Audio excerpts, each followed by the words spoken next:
the comic guy. Yes, welcome to a new year. It's a brand new video to start with. This time we're doing a new explaining history. Now, Avengers Doomsday is almost here, and it's time for this first explaining history to do a explain history of the X-Men. Okay, let's get started.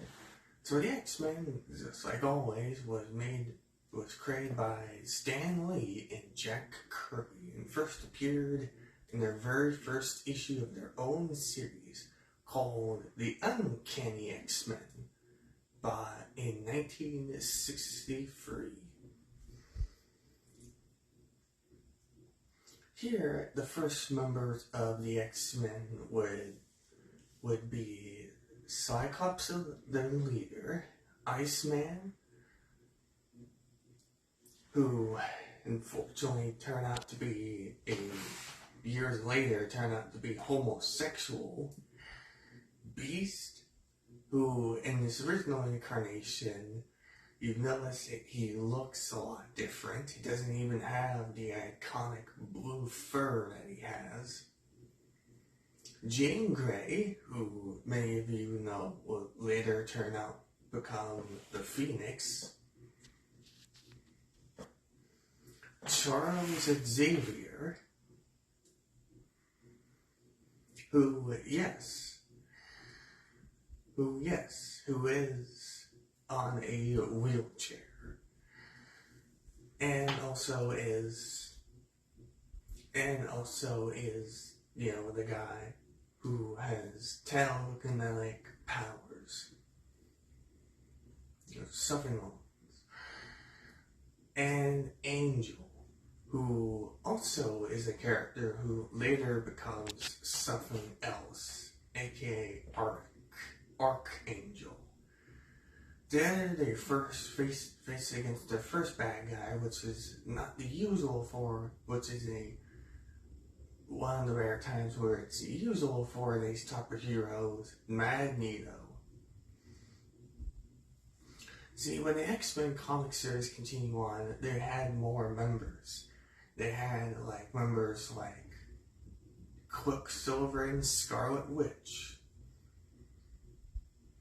who turns out that Magneto was their father.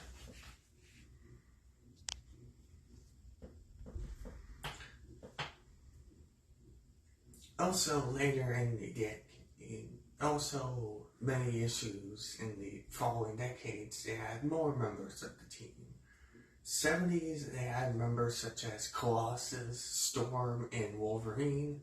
The 80s, they had such members such as Gambit, Rogue, or Kitty Pryde. In the 90s, they had technical members, such as, there was technical members such as Deadpool. But in the start of 2000s, they would start a new thing that's never been started previously up until that point. Their first movie. The X-Men movie from 2000 was successful, and it was a success for audience. And so, in the 2000s and the 2010s, they made more movies of these guys.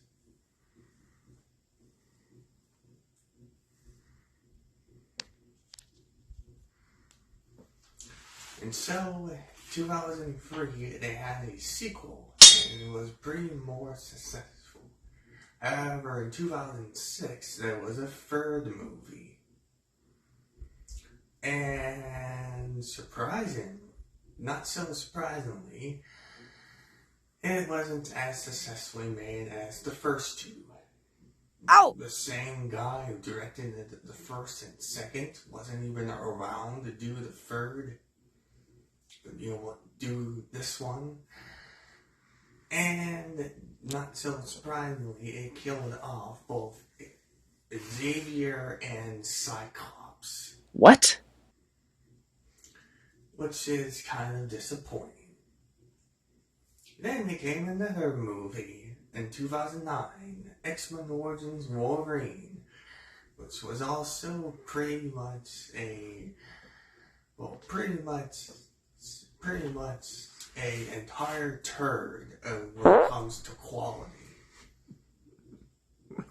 Just like X-Men The Last Stand, there are reasons, such as, destroying whatever chance they had with Deadpool, not giving him the right powers, and totally messing up what design he had. But then, a couple of years after that, we had X-Men First Class, and it was kind of decent. It kind of gave the origin of Xavier and Magneto, how they started out as friends, but became enemies after a while. Next couple of years, we had another standalone Wolverine movie, this one being pretty mixed by quality standards. It's just called The Wolverine. Then the year after, we had X-Men Days of Future Past.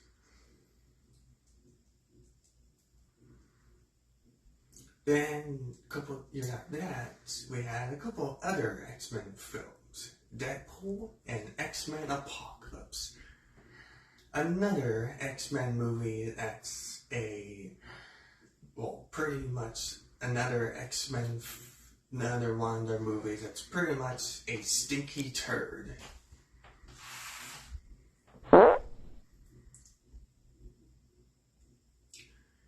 And that's what you get with the quality of the X-Men movies. You get one that's pretty good or decent, or you get the ones that,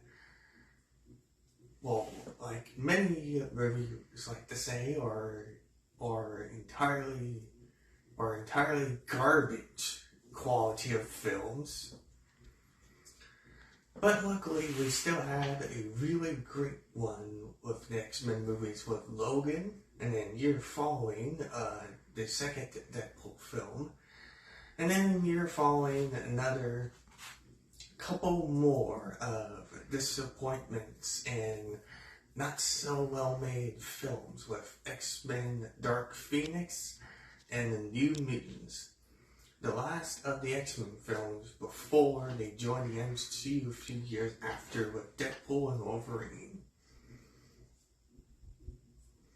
Now is the time when they enjoy the Avengers. Now is the time when they join the group of characters in Avengers Doomsday. And that is explaining the history of the X-Men. I'm at the Comic Guy. See you on the 6th. Bye.